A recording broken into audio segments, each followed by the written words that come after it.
Your anti-rail bar kit, and the starting point is to make sure you've got the rear of the vehicle raised on ramps. The wheels need to remain on, and it needs to be on its wheels so that you can fit the anti-rail bar in the correct position. Chop the front wheels at the same time and make sure you're on level ground when you're working on this. Now the van's secured on the ramps. At the back we're going to undo the bottom shocker bolts, and this allows us to mount the anti-rail bar to them. In this case we've got to unwind the bolt a bit. It's shut and that's already taken off. So with the bottom shocker bolt removed, we're going to refit it now with an L-shaped bracket, putting the bolt through the smallest hole in the L-shaped bracket. Just tapping that bolt through. These must be high tensile bolts. And that L-shaped bracket is going to be used to mount the anti-rail bar in position. Refit the nut with a spring washer.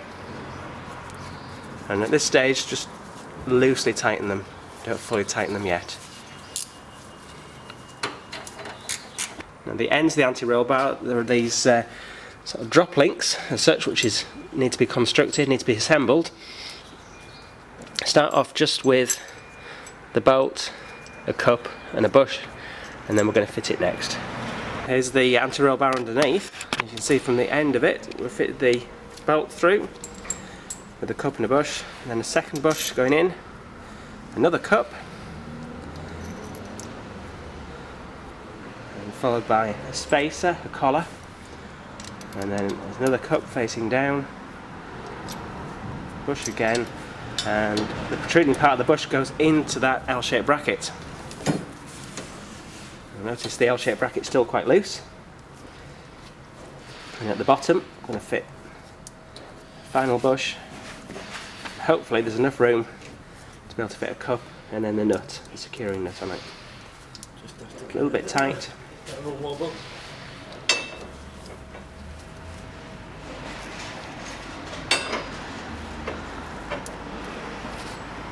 There's a few threads there to be able to pull it through. Bit of a tight fit, but it needs to be. And with the anti-rail bar connected at both ends, you need to push it up, and then we're going to see where it's going to be mounted. And if I just run it around to here, let's have a look. See what I can show. And the main point is there, where we're pointing at, and that's where it's going to be mounted with a clamp and a D-bush. So we need to mark that off, and then we'll need to be drilling some holes. If you notice with the bar pushed up, that lip here is in the way, so we're going to grind it off.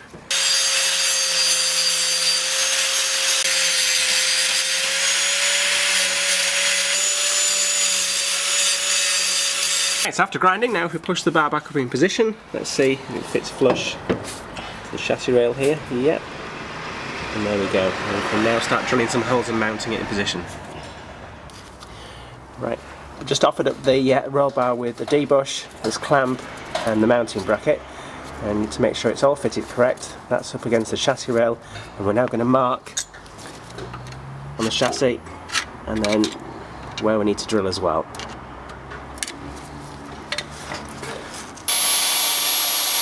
Drilling the holes to mount the D-bushes.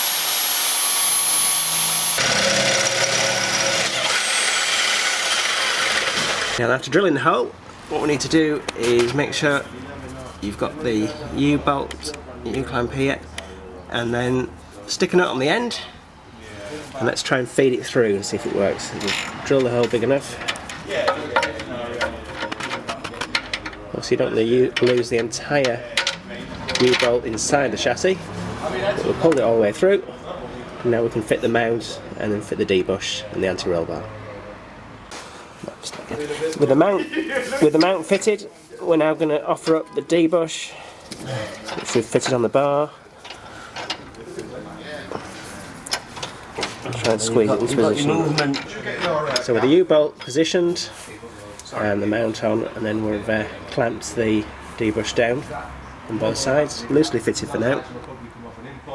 Our final stage for the anti-rail bar at the rear is to tighten up all the nuts and bolts. So start with the D-bushes, then these little drop links here as you can see, and then finish off with the bottom shocker bolt that goes into the L-shaped bracket.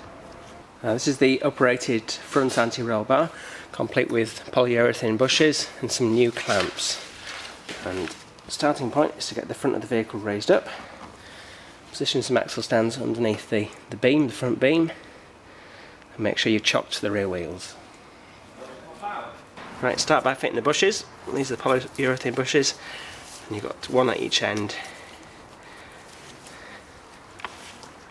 One important point to remember here is that this is the part that mates up to the van. That's the bottom of it, as you can see.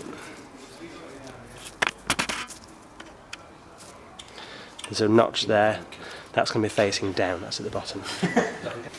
And the anti-roll bar is fitted to the lower arm, the suspension lower arm, so make sure you've got mounting bolts, and they fit through a hole in the lower arm and protrude through.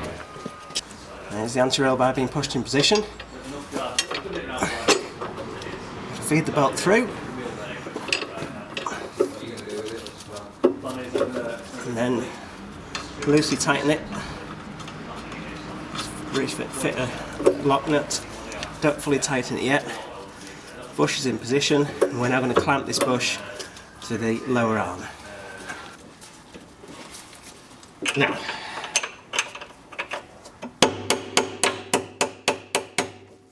yeah, right, keep going.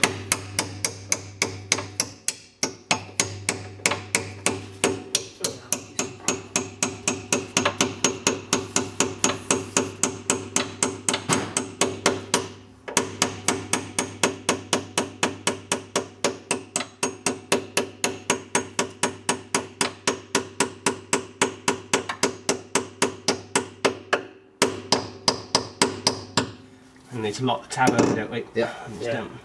And the final job is to tighten up the mounting bolt on the very end,